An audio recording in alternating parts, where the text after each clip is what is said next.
Coucou tout le monde, je suis très contente de vous retrouver aujourd'hui pour une nouvelle vidéo qui est la vidéo qu'on voit un petit peu tourner sur toutes les chaînes en ce moment. Et je me suis dit que je l'avais pas fait l'année dernière parce que je crois que j'avais raté le coche où je m'étais dit non, je veux pas le faire. Et cette année j'étais un petit peu partie dans la même veine et finalement, je me dis que ça peut être sympa aussi pour faire un petit bilan de demi-année. Et donc aujourd'hui, on se retrouve pour le Mid-Year Freakout Book Tag Challenge. Ce nom est beaucoup trop long, vraiment. En gros, un petit challenge avec certaines questions. Je crois qu'on est sur 13 ou 14 questions pour faire un petit bilan comme ça à mi-parcours de l'année. Savoir quelles ont été mes meilleures lectures, mes pires lectures, déceptions, nanana, bref. On va se faire un petit point comme ça. Et ça sera marrant de voir si à la fin de l'année, du coup, ça restera les mêmes choses ou si ce que j'ai lu finalement sur le premier semestre sera totalement éclipsé parce qu'il se sera passé au second semestre. Je trouve que ça peut être intéressant à voir. Et du coup, on attaque tout de suite avec ce challenge. Alors, je vous avoue que je ne sais pas d'où il vient initialement. C'est juste qu'on le voit beaucoup tourner en ce moment et que, je me suis dit, pourquoi pas moi? On peut le tenter. Il faut savoir qu'à l'heure à laquelle je vous tourne cette vidéo, je suis à 57 livres lus. Donc sur un objectif de 150, je vous mets de toute façon le visuel ici de Goodreads, sur un objectif de 150, on est quand même très moyen. J'ai lu un tout petit peu plus d'un tiers de mon objectif annuel, clairement. Un objectif que j'avais vu à la hausse par rapport à ce que j'avais été capable de faire l'année dernière, mais finalement, je pense que cette année, je lirai moins que l'année dernière, et l'année dernière, je devais être à à peine 115 livres, je crois. Donc j'avais pris un peu la confiance et je m'étais dit, oui, je vais lire 150 livres cette année. Sauf que l'année dernière, sur les 115 livres, il y avait quand même quelques graphiques. Là où cette année, j'ai pas lu beaucoup de graphiques. Vraiment, s'il y a tout pété, j'ai lu 20 graphiques cette année, c'est le bout du monde. Donc j'en ai vraiment lu très peu, là où l'année dernière, il me semble que j'en avais presque lu une cinquantaine. Enfin, je sais pas, j'ai l'impression, j'avais lu plus de mangas déjà. Là où cette année, je crois pas avoir encore lu de manga. C'est un vrai problème. Je vais régler ça à mon avis très rapidement. Mais donc voilà, pour vous dire que au niveau du rythme, c'est pas ce que je pensais faire. Mais c'est pas le but non plus de faire une course, de savoir à qui lira le plus. Je me suis fixé un objectif, je l'atteins pas, c'est pas grave, je l'atteins, tant mieux. Mais il se passera rien de plus ou de moins si je l'atteins ou pas à la fin de l'année, je m'en fiche. Mais c'est juste histoire de vous faire un petit point pour que vous voyez où j'en suis par rapport à mon objectif fixé. On rentre tout de suite dans le vif du sujet puisque la première question est de savoir quelle a été ma meilleure lecture de l'année pour l'instant. Alors, ça a été compliqué à chaque fois, pour celle-ci, ça a été relativement simple de trouver quelle était la réponse. Voilà, ça a été assez clair. Pourtant, c'est une lecture que j'ai fait assez tôt dans l'année, donc comme quoi, je crois que je l'ai lue en février ou mars à tout péter. Peut-être même pas mars, peut-être vraiment février. Donc vraiment, elle date du tout début d'année et pourtant encore maintenant, ça reste ma lecture, ma meilleure lecture jusqu'ici de l'année. Et il s'agit, je vous ai rabâché les oreilles avec, et ce n'est pas pour rien puisqu'il s'agit de Persona, le tome 2 écrit par Yelena et c'est publié chez Hachette Roman. Je vais pas trop m'épancher dessus puisque c'est un tome 2 et je vous en ai quand même déjà parlé en long, large et travers, que ça soit ici sur Twitch ou sur Instagram. Je fais vraiment une propagande pour que vous découvriez ce roman, enfin que vous découvriez cette saga puisqu'ici c'est le tome 2, mais pour moi le tome 2 est encore meilleur que le tome 1, donc bon, pourquoi se priver? Ici on est dans un univers fantasy, dans la ville qui s'appelle Lux, enfin quand je dis ici, dans le tome 1, dans la ville qui s'appelle Lux, où on a une confrontation entre la noblesse, qui sont des humains, somme toute, lambda, et des jeunes qui ont, certains jeunes, pas tous les enfants qui vont naître, mais certains jeunes ont des pouvoirs, et on va suivre ici principalement 3 jeunes, dont notre personnage principal, Andrea, qui a donc le don de Persona, c'est-à-dire de pouvoir se grimer dans n'importe quelle personne dont il fabrique une sorte de masque. Et donc ça va être notre contexte. Le tout avec des complots politiques, une religion quand même très présente qui ne fait pas autant le bien que ce qu'elle prétend. Un renversement suite à un mariage royal qui voudrait se faire. Bref, beaucoup de choses se passent. Un univers très riche, des personnages impactants, intrigant, intéressant, touchant. Pour moi, le gros point fort, je vous en ai déjà parlé, c'est les personnages et ça a été ma meilleure lecture. J'ai versé mes meilleures larmes dessus, j'ai rigolé avec les références que l'autrice peut nous mettre puisque on a la chance d'avoir une autrice française ici, donc qui va nous lâcher des références françaises. Et je vous avoue que quand tu vois une phrase qui fait écho à Astérix Obélix, Mission Cléopâtre, ça fait plaisir quand même, on va pas se mentir, sachant que pour moi c'est une base du cinéma français, Astérix et Obélix, Mission Cléopâtre. Donc quand elle te cite un extrait, une phrase, tu fais oh là là, c'est beau ça c'est ma France ça. Vraiment, j'étais là, oh, ça fait plaisir de lire des auteurs français et pas des auteurs traduits où tu te dis bon, j'ai pas les rêves de ce qu'ils disent des fois. Là c'était vraiment chouette, enfin, personnage, je vous invite vraiment à le découvrir. Ça peut paraître être une pavasse, c'est vrai qu'au nombre de pages, c'en est une, Quoi qu'on est sur d'ici 100 pages, c'est pas si énorme que ça, mais ça se dévore parce qu'il se passe toujours quelque chose. On va voir, et puis quand c'est pas de l'action pure, on va avoir des beaux dialogues, des belles relations qui vont se former. Bref, vraiment, c'est une pépite comme saga. Je vous invite grandement à la découvrir si ce n'est pas encore fait. La deuxième question était de savoir quelle était ma meilleure suite de saga lue cette année. Et je vous avoue que pour ça, il n'y en a pas une qui me soit venue tout de suite, si ce n'est Persona 2, mais bon, je vais pas le remettre à chaque fois, mais il n'y en a pas une qui m'est venue vraiment tout de suite comme ça en tête, donc j'ai été obligée de regarder ce que j'avais lu sur le début d'année, et c'est là que je me suis rendu compte que j'ai quand même commencé pas mal de sagas, et j'en ai pas tant continué que ça, donc j'avais un choix quand même qui était assez restreint, et quand j'ai vu celui que je vais vous présenter, je me suis dit mais oui en fait c'était trop bien. Et du coup, j'ai adoré lire Allunia et surtout le tome 2. Alors, j'ai lu les 2 tomes dans l'année. Je les ai plutôt pas mal enchaînés. Mais le tome 2, pour moi, est bien au-dessus du tome 1. Vraiment, vraiment au-dessus. Dans le tome 1, on découvre Léa qui est fanatique un petit peu des orages, des tempêtes, des eaux, tout ça. Et qui va vouloir aller photographier un orage. Et du coup, va s'approcher un petit peu plus de où il est. Sauf qu'elle va se faire électrocuter. Elle va se prendre un éclair sur elle et elle va décéder dès le début. Et à partir de là, en fait, elle ne décède pas vraiment puisqu'elle est emportée, je sais pas quel terme dire, mais elle est propulsée dans un univers de fantasy, le monde d'Allunia, où elle se retrouve vraiment catapultée là, au milieu d'un conflit qui règne entre des forces rebelles où elle se retrouve tout de suite et les autorités en place. Donc du coup, Léa, elle se retrouve là à ne pas comprendre les codes, à ne connaître personne, à pas savoir si les rebelles où elle a été catapultée sont forcément des gens avec des bonnes valeurs ou pas. Bref, elle va découvrir tout cet univers et prendre part au fur et à mesure au conflit entre les deux parties. Et là où le tome 1 était quand même très dense, il se passait quand même des choses, mais on avait une première partie de découverte d'univers qui était un petit peu longue, que je comprends cependant, puisque vraiment on est du point de vue de Léa, on est principalement du point de vue de Léa, et à chaque fois on se dit, bon, elle aussi, elle ne comprend pas, moi non plus je comprends pas, donc je trouve que c'était bien joué de l'autrice de Thieves, puisque vraiment on comprenait pas la moitié des choses qui nous étaient dites parce que Léa ne comprenait pas. On a aussi une alternance de points de vue. Dans le tome 1, on ne suit pas que Léa. Dans le tome 2, un troisième point de vue est ajouté et je trouve ça vraiment pertinent pour le coup. Bref, ça a été une très très bonne suite. Le tome 2 est mastoc. Je l'ai entièrement écouté. Ça a été une superbe lecture audio. De toute façon, je vous en parle puisque celui-ci est dans mon book on haul où je vous dis que je me sépare du livre papier puisque je l'ai écouté et que si je veux le redécouvrir, ça sera de toute façon en audio. L'expérience était juste dingue. Donc, je veux la recommencer comme ça. Bref, une très très bonne suite de saga et une fin de saga puisque c'est une duologie, donc c'est tout win-win. La troisième question est de savoir quelle parution de ce premier semestre que j'ai hâte de lire, que j'ai dans ma palle mais que je n'ai pas encore lu. Et il y en a un que je sais pas pourquoi, je n'ai pas encore lu, je l'ai acheté quasi à sa sortie, si ce n'est le jour de sa sortie, que vraiment j'avais très hâte de découvrir, j'ai toujours très hâte de découvrir, mais au vu de sa taille, je pense que je suis consciente que j'y passerai un sacré temps, puisqu'il s'agit de l'Empire des damnés. Alors je sais pas comment vous le montrer pour que vous voyez bien le titre. Ouais, l'Empire des damnés de J. Christophe chez De Saxus. Comment vous dire que les 1000 pages, même si j'ai très hâte de le découvrir, bon les 1000 pages peuvent faire un peu peur, hein, n'est-ce pas? Oh, quand je dis 1000 pages, après, je suis peut-être 986, c'est pas 1000 pages, ça n'a rien à voir.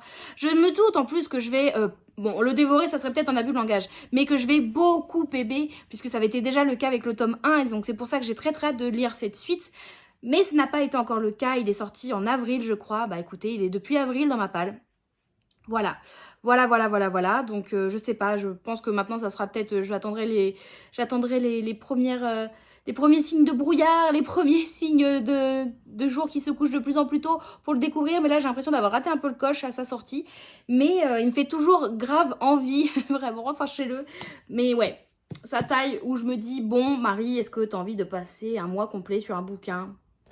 Boirf, alors que je suis sûre que si j'arrive à me dégager du temps, je peux le lire assez rapidement par rapport à la taille qu'il fait. Mais ouais, il est là, il me fait grave envie, je l'ai pas lu, je sais des fois j'ai pas de logique, mais écoutez, c'est la mienne on va dire. Pour la suite, on nous demande quelle est la sortie que nous attendons le plus pour le deuxième semestre de 2024. Et là, pour le coup, j'ai pas réussi à faire de choix puisqu'il y a 2 livres qui me viennent en tête, sachant que le premier n'est pas vraiment un livre à proprement parler. Enfin, si, oui, mais non, il n'est pas qu'un livre. Et du coup, je me suis dit, oui, je peux en rajouter un autre qui sera 100% un roman.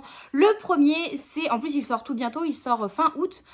août, meilleur mois, j'ai besoin de le rappeler, mais il sort fin août. Il s'agit de l'édition d'Orgueil et Préjugés qui sera publiée chez Hachette Heroes, mais qui sera une édition hybride puisque ça sera un livre à colorier qui comprendra donc le roman complet d'Orgueil et Préjugés entrecalé de dessins du coup qui seront juste avec des contours qu'on pourra colorier. Le livre sera relié en couverture rigide, le jaspage sera dessiné aussi et prêt à colorier, la couverture pareil sera en noir et blanc, on pourra la colorier, enfin du coup là ça sera peut-être plutôt la peindre.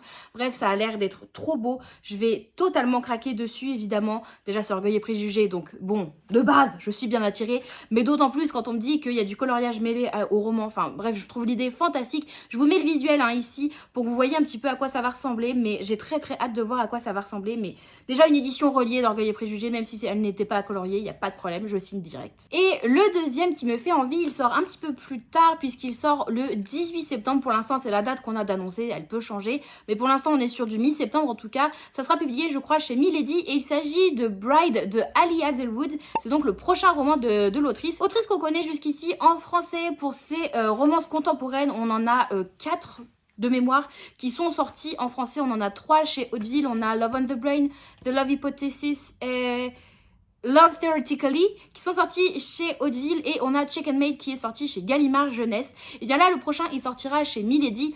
Donc c'est du Hauteville sans vraiment du Hauteville, c'est le même groupe que Hauteville mais c'est une autre branche puisque on n'est pas sur de la romance contemporaine ici, on sera sur de la romance fantasy. Donc de la romantésie entre des vampires, des loups-garous et j'en vois que des bons retours en VO, vraiment il est sorti l'année dernière je crois en VO et depuis lors je n'en vois que des bons retours. C'est en plus, bon la plume de l'autrice a l'air de pas mal convaincre, j'ai toujours Love on the Brain, c'est Love on the Brain, j'ai toujours Love on the Brain dans ma palle, vous le voyez pas, il est sur l'étagère juste ici, mais je l'ai dans ma palle, toujours pas lu, oui, mais je vois ô combien la plume de l'autrice a l'air de convaincre et surtout comme je vous dis je vois les super bons retours en VO de Bride, donc évidemment je pense que je vais cracouiller, il y a moyen que ça cracouille par là, mais ouais, je vous invite à vous pencher dessus parce que c'est un genre dans lequel on n'a pas encore vu l'autrice, donc ça peut valoir le coup de se laisser tenter. Pour la prochaine question, on nous demande quelle est notre plus grosse déception pour le début d'année 2024, et là pour le coup j'en ai 2 qui me sont venus en tête. Parce que, en fait, à chaque fois, ça a été la même chose. Je me rends compte que c'est un peu la même raison qui me pousse à être déçue d'un bouquin, c'est qu'en général, je partais surtout avec de trop grosses attentes. Après, les deux livres sont vraiment très différents, n'ont rien à voir. C'est pas les mêmes raisons qui me les ont fait abandonner, ces 2 abandons en plus. C'est pas les mêmes raisons qui me les ont fait abandonner, mais la déception est d'autant plus forte parce que je partais avec vraiment une grande attente qui a été pas du tout au rendez-vous au final, parce que ça a été pour moi 2 mauvais livres. Et le premier, il s'agit de Dans la vie des pantins, écrit par T.J. Klune et c'est publié chez De Saxus. Je partais vraiment assez confiante avec celui-ci, puisque j'avais adoré La maison au milieu de la mer céruléenne et Sous la porte qui chuchote, les 2 premiers ouvrages de l'auteur qui sont sortis chez De Saxus. Là c'est le 3e qui est sorti chez De Saxus. Je dis bien qui est sorti dans cette maison d'édition, puisqu'il y en a d'autres qui sont sortis en français, mais chez Bookmark et pour le coup, qui n'ont pas l'air d'être du tout dans la même veine, ça a pas l'air d'être le même type de roman, vraiment au niveau de la plume, vraiment ça a l'air d'être très différent. Et en fait je pense celui-ci que ça aurait dû être le cas, il n'aurait pas dû être publié chez De Saxus parce que de ce que j'ai compris et de ce que j'ai ressenti, la plume n'a rien à voir finalement avec ce que j'ai pu voir dans les 2 autres ouvrages de l'auteur que j'ai lus. Et j'étais d'autant plus déçue parce que comme je vous disais, je partais relativement confiante après avoir eu un coup de cœur et une très bonne lecture avec les 2 premiers que j'avais lus de l'auteur. Je me suis dit bon y a pas, je lui fais confiance, même si la 4e de couverture, bon, je sais pas trop, c'est pas celle qui me tente le plus, mais vous me direz, sur les 2 premiers, c'était pas non plus la 4e de couverture qui me tentait le plus, et finalement, bam, ça a été bingo pour moi. Là, ça l'a pas fait du tout. On est ici dans notre monde, mais dans un futur, je ne sais pas en quelle année. L'humanité est totalement anéantie, sauf une personne, Victor, je crois qu'il s'appelle. Ouais, Victor. Il reste Victor qui vit avec son père adoptif, qui est un robot humanoïde, et avec un robot infirmière, l'infirmière Ratchet, et un robot aspirateur dont j'ai mangé le nom. Je sais pas si on nous le redit. Nope. Je sais plus comment il s'appelle le robot aspirateur, de toute façon il m'a gonflé. Rambo, le petit aspirateur anxieux, voilà. Du coup, durant l'une des explorations que Victor et ses 2 acolytes, infirmières et Rambo, vont faire pour trouver des pièces pour faire des réparations, ils vont tomber sur un autre robot humanoïde qu'ils n'avaient encore jamais vu et qui est encore en état de marche mais qui fonctionne très mal, qui a l'air bien cassé et qu'ils du coup vont ramener chez eux pour le réparer, sauf que on va comprendre avec la réparation de ce robot qu'il se cache des choses, que l'univers est bien plus grand que le petit coin de forêt où vivent Victor et ses proches, et que le monde qui s'étend au-delà a l'air d'avoir bien des secrets à révéler. Je vais pas vous m'étendre plus dessus pour le pourquoi du comment je l'ai abandonné, je vous en avais parlé en avis lecture, mais pour faire court, c'était très lent, beaucoup de blagues en dessous de la ceinture, alors si les 2-3 premières sont mignonnes, on rigole un petit peu, à longueur de roman, c'est très très long. Je sais plus à quel niveau je l'ai abandonné, je crois que j'ai lu une 100-200 pages peut-être, hein, quelque chose comme ça, ou peut-être même que j'ai abandonné à 100 pages de la fin, enfin je sais plus, je l'ai pas fini, parce que je pouvais plus vraiment, et je me suis rendu compte que je subissais ma lecture, et en fait, j'en ai rien à foutre de savoir comment ça terminait. Vraiment, je ne sais, j'ai aucune idée de comment ça termine ce roman, et en même temps je m'en fiche, ça me va, c'est pas grave. Il m'est passé au-dessus, ça me fait d'autant plus suer parce que c'était une lecture commune, donc j'ai encore les post-it qui sont là. C'est une lecture commune qu'on avait fait sur Discord, et vous avez été une majorité pareil à pas avoir trop apprécié. Il y a quelques personnes qui l'ont bien aimé, mais on est quand même une majorité à pas l'avoir aimé, donc ça a pas fait mouche avec nous, et déception. Et la deuxième déception, elle est plus récente pour celle-ci, puisque c'est aussi un livre que j'ai abandonné, et je vous en ai parlé il y a pas longtemps, vraiment, je l'ai lu il y a 1 ou 2 mois, quelque chose comme ça. C'est A Tempest of Tea de Hafsa Faisal, donc là c'est l'édition Fairyloot, donc c'est Un thé avant la tempête, qui est publié chez De Saxus, aussi en français, comme quoi, malheureusement, mes deux plus grosses déceptions de l'année sont deux De Saxus en français. Dommage.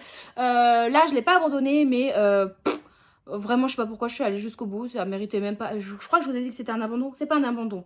Mais j'ai tellement pas de souvenir de la fin parce que ça m'est tellement passé au-dessus que bof.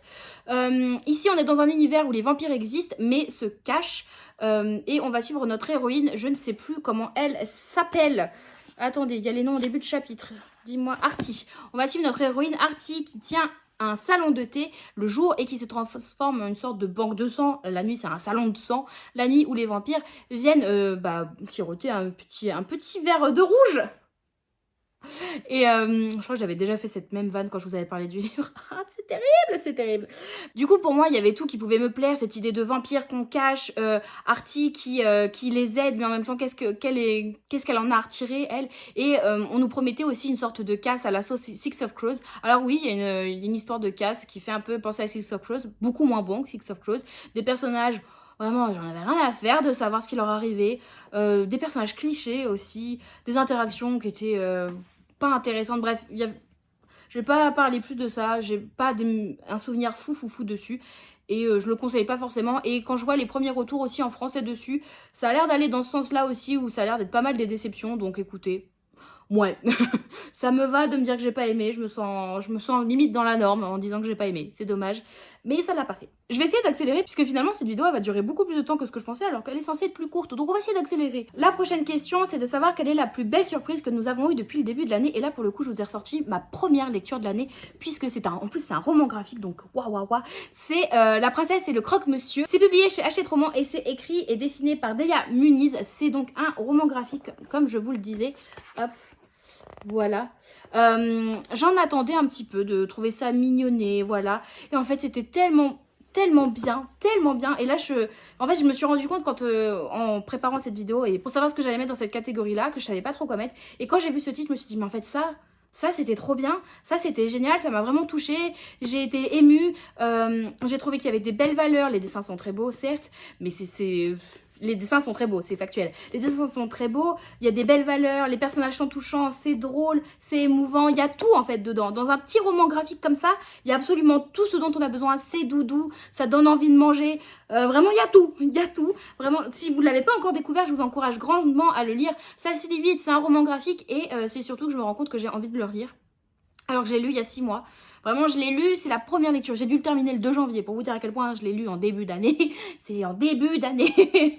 Mais je me rends compte que j'ai envie de le relire et je pense qu'il y a moyen qu'entre deux lectures comme ça, hop, je me glisse une petite princesse et un croque-monsieur et on est très bon là. Ensuite, on nous demande quelle a été notre meilleure découverte d'auteur ou quel est notre nouvel auteur favori. Bon, alors moi, comment vous dire que mon autrice favorite sera toujours la même, ne changera jamais.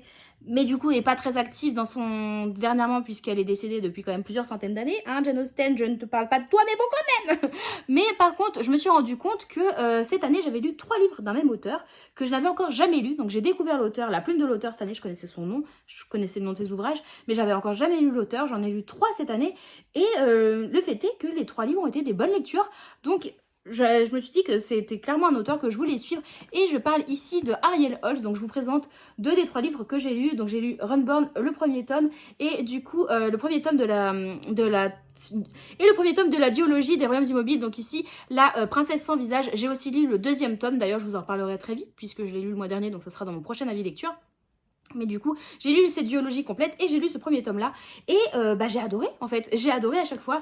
Je trouve que l'auteur nous pond des univers vraiment très chouettes. Là, en plus, ça n'a rien à voir, hein. On est dans 2 univers de fantasy. Enfin, là, un univers de fantasy, là, un univers fantastique inspiré des Vikings. Là, pas du tout, avec des fées, des trucs comme ça. Avec des fées, enfin, fae, mais prononcé fée, ici. Et la plume est très chouette. Même si c'est une plume qui peut paraître un peu simpliste, avec des termes très simples, il y a une vraie profondeur qui est apportée. Des événements, des fois, qui se passent, qui sont un petit peu très adultes, hein, c'est pas gore non plus, mais bon, tout de même, qui sont pas à lire à partir de 10 ans, je pense. Et ouais, à chaque fois, les 3 ouvrages que j'ai lus m'ont convaincue. Donc, je suis bien contente d'en avoir d'autres dans ma palle parce que j'ai encore 3 livres de l'auteur dans ma palle.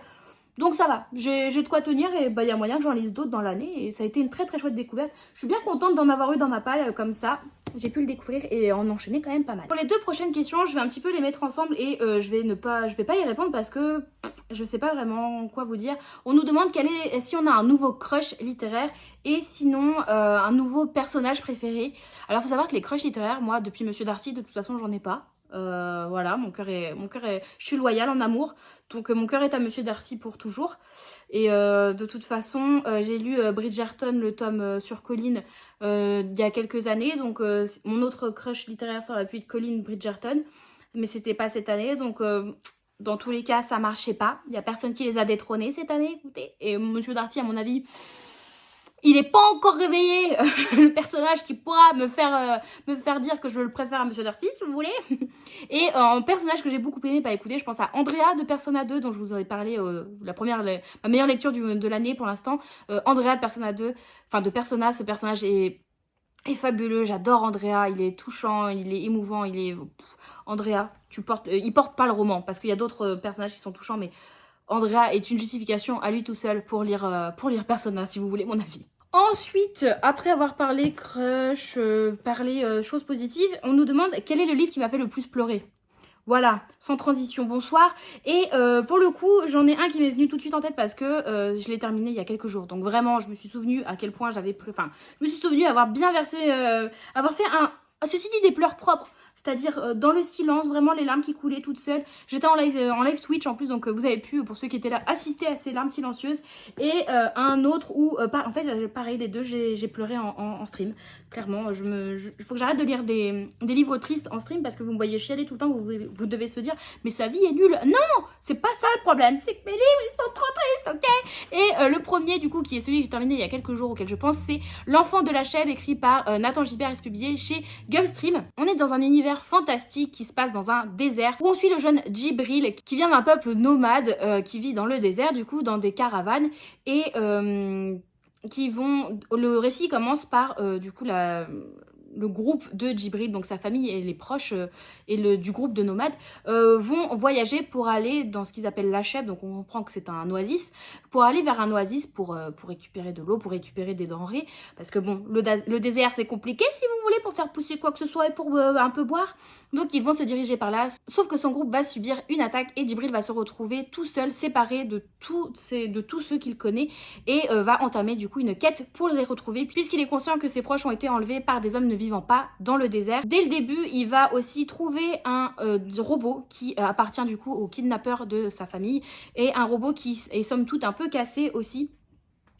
et qu'il va devoir... En fait, ça ressemble pas mal à Dans la vie des pantins. Pour moi, ce roman, c'est un bon mix entre Dans la vie des pantins, Dune et Star Wars. Mais en version jeunesse, avec des belles valeurs, des personnages touchants, des notions écologiques, vraiment à travers les yeux naïfs d'un enfant qui... Djibril, je crois qu'il a 8-9 ans, hein, donc des réflexions parfois naïves mais pourtant qui font mouche, puisque la vérité sort de la bouche des enfants et ça n'a jamais été aussi vrai que dans ce roman. Vraiment une très belle pépite et cette fin, elle m'a fait pleurer, punaise, parce que l'auteur, déjà, il te fait la fin, tu te dis, bon, ok, c'est triste et tout, mais c'est une belle fin, c'est tristement bien, c'est une belle fin.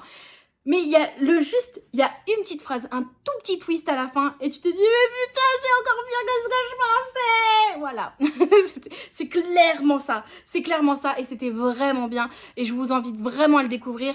On préconise de le lire à partir de 15 ans. Je pense même que vous pouvez le lire un petit peu plus jeune. Peut-être à partir de 13, 14, même 13 ans, je pense que ça peut le faire.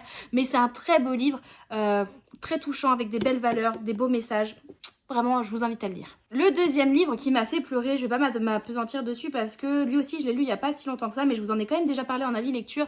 C'est Tant que fleuriront les citronniers, écrit par Zulfa Katou, et c'est publié chez Nathan. Où on parle ici de guerre civile en Syrie. Et on suit ici Salama, effectivement. Salama qui se retrouve, malgré bon gré, infirmière dans un hôpital de fortune, à devoir aider du coup les victimes collatérales de cette guerre civile. Et elle est partagée entre continuer d'aider sur place parce que on a besoin de toutes les connaissances médicales qui sont possibles d'avoir, et surtout, donc elle hésite entre aider son prochain et fuir le pays pour se rendre en Allemagne pour ne plus être, ne plus connaître la guerre et avoir un destin plus sécurisé, sachant qu'elle vit avec sa belle-sœur qui est enceinte jusqu'au cou, et elle veut donner un meilleur avenir à sa nièce. Je crois que c'est une petite fille, à sa future nièce et à sa belle-sœur pour qu'elles aient une belle vie toutes les trois. Sauf que vous imaginez bien que déjà ce contexte difficile va amener des scènes très dures, vraiment, et on va avoir des scènes à l'hôpital c'est ça qui m'a fait le plus pleurer dans ce roman. Mais aussi, du coup, rien va se passer comme prévu pour Salama, surtout quand elle va faire la rencontre de Kenan, qui lui est rebelle dans le sens où il va aider la rébellion envers le gouvernement en filmant les émeutes, en filmant tout ce qui se passe et en le diffusant sur YouTube pour que le monde voit ce qui se passe. Et ça a été un très beau livre, vraiment. Pour moi, il est de nécessité publique de lire ce livre. Je comprends pas pour qu'on n'étudie pas, par exemple, ce genre de livre à l'école, parce que je pense que c'est le genre de livre que vous faites lire dans un collège et ça apporte une vision différente des conflits qu'on peut connaître encore maintenant dans le monde, et c'est très très beau, des personnages très forts et très touchants. Bref, pareil, Tant que fleuriront les citronniers, let's go, mais par contre préparez les mouchoirs. Il ne nous reste plus que 2 questions, et la prochaine, alors après on va parler de larmes, de profondeur, et va être un peu plus futile puisque c'est quel est le plus beau livre qui a rejoint ma bibliothèque durant ce premier semestre. Et je pense que vous pouvez vous en douter, je vous en ai parlé, je crois que quand je vous en ai parlé, je vous ai dit c'est le plus beau livre de ma bibliothèque, et c'est toujours le cas. Il s'agit, alors par contre je suis désolée, ce n'est pas un livre en français qui, ceci dit, va très bientôt sortir en français, puisque c'est Big Bang qui a annoncé qu'ils allaient le sortir, je sais plus quand, mais qu'il allait être traduit. Il s'agit de A Fragile Enchantment, écrit par Alison Saff, donc ici c'est l'édition Fairy Loot. Je crois qu'ils n'ont pas traduit le titre pour la sortie française. Donc vous avez déjà cette très belle couverture avec jaquette, mais c'est surtout sous la jaquette, je le trouve absolument magnifique. Regardez-moi ça. Oh là là. Il est de toute beauté. Il est de toute beauté. Pour moi, c'est le plus bel objet livre. Avec ici un jaspage en fleurs très vieux british, comme j'aime. Comme j'aime. Et puis, évidemment, des pages de garde aussi. De toute beauté, ma foi. Alors, attendez. Hop là. Regardez-moi ça. Regardez-moi ça comme c'est beau. C'est très très beau. Nous aimons beaucoup. Et même qu'on en a une deuxième différente sur la dernière page de garde. Attendez, je galère. Tadam! Non, c'est très très beau. Mon seul bémol, c'est que il n'est pas aussi bon qu'il est beau. Mais je ne peux pas m'en débarrasser. Il est beaucoup trop beau. En plus, on a une jaquette réversible. Regardez-moi ça. Non, il est trop beau. Il est trop beau. On peut pas nier le fait qu'il soit beau. Je refuse d'entendre que vous ne le trouviez pas beau.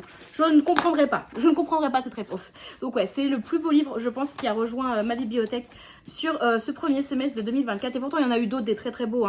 Dans La vie des pantins, par exemple, il a beau ne pas avoir été aussi exceptionnel que je l'aurais aimé, mais décevant. Je trouve le jaspage très réussi, surtout les effets de feuilles qu'ils ont fait, où on a vraiment l'impression qu'il y a un effet de 3D. Je trouve qu'il est très réussi, par exemple, ce jaspage.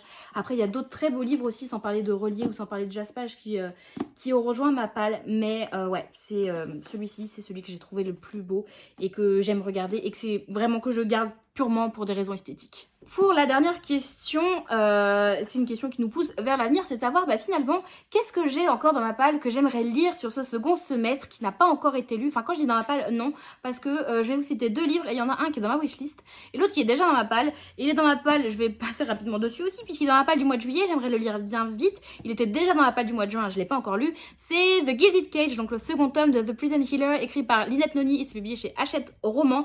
Je sais que vous m'engueulez à chaque fois en mode mais comment ça tu l'as pas lu? Bah non, je l'ai pas lu. Sinon, je t'en parlerais pas maintenant si je l'avais lu. Ah.